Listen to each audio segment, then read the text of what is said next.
नमो बुद्धाय. जय भीम. माझ्या ह्या वैचारिक धार्मिक यूट्यूब चॅनलवर आपल्या सर्वांचं पुन्हा एकदा मी हार्दिक स्वागत करते. आपण देत असलेल्या या सर्व प्रतिसादाबद्दल पुन्हा एकदा आपल्या सर्वांचे आभार मानते. सर्वत्र वर्षावास काळ आता सध्या चालू आहे. तथागत बुद्धांनी सांगितलेल्या तत्त्वज्ञानाचं सगळीकडं आपण चांगल्या प्रकारे प्रचार आणि प्रसार करत आहोत. वेगवेगळे ग्रंथाचं वाचन आपण जागोजाग बुद्धविहारामध्ये करत आहोत आणि तथागत बुद्धांनी दिलेला धम्म हा आपल्याला समजतो आहे, कळतो आहे, तिकडं सर्वांचा पाऊल वळतो आहे. त्याबद्दल सर्वांचे मी इथं अभिनंदन करते आणि मंगलकामनासुद्धा करते. तर मला इथं बुद्धांनी जे काही आपल्याला संदेश सांगितला होता तो इथं सांगावासा वाटेल की बुद्ध असं म्हणतात की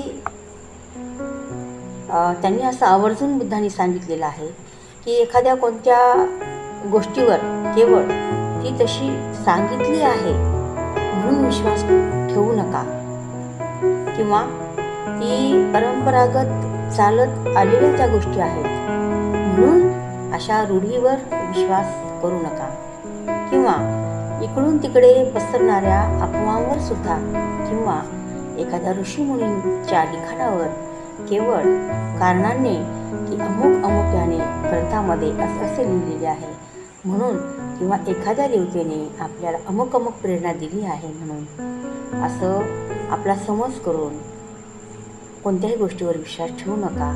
म्हणजे अंतरप्रेरणेने धर्माचे प्रगटीकरण झाल्याचे गृहीत धरून, किंवा आपणच गृहीत धरलेल्या वेड्यावाकड्या धारणांवर आधारलेल्या अनुमानांवर किंवा तर्कावर विश्वास ठेवून, किंवा जी जवळ आवश्यक गोष्टीसारखी भासते यावरून, किंवा आपल्या स्वतःच्या गुरूंनी किंवा स्वामींनी केवळ अधिकारवाणीने आपल्यास सांगितले आहे म्हणूनही आपण त्या गोष्टीवर विश्वास ठेवू नये.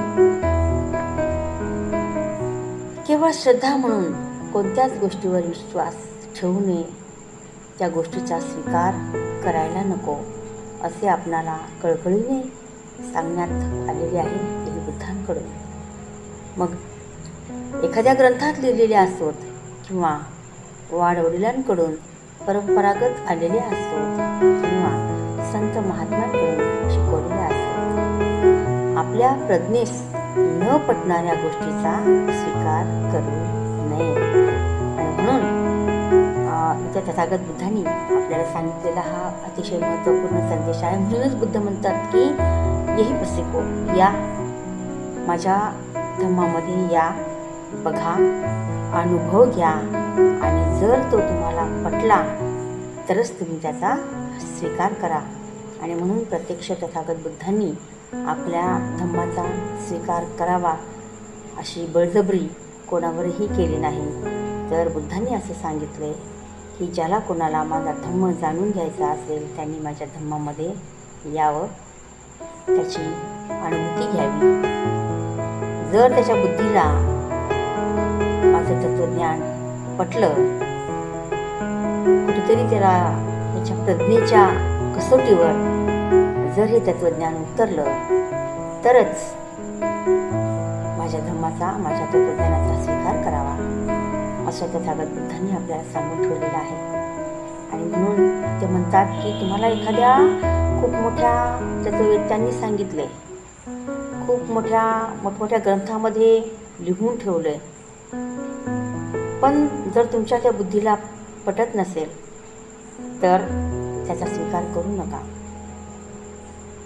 एखादी गोष्ट जर तपासून बघायची असेल तर आपल्या स्वतःच्या विवेक बुद्धीला जर ती गोष्ट एखादी पटत असेल तरच त्या गोष्टीचा माणसाने स्वीकार केला पाहिजे असं तथागत बुद्धांनी आपल्याला सांगून ठेवलेलं आहे.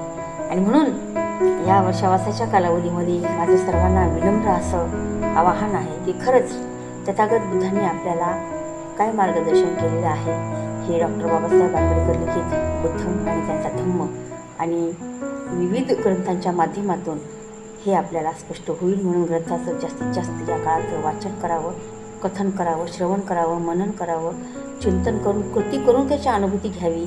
तेव्हाच आपण बुद्धांना जे काही तत्त्वज्ञान सांगितले ते आपल्या प्रज्ञेच्या कसोटीवर उतरेल आणि सर्वांच्या ते उतरत राहो. सर्वांचे जीवन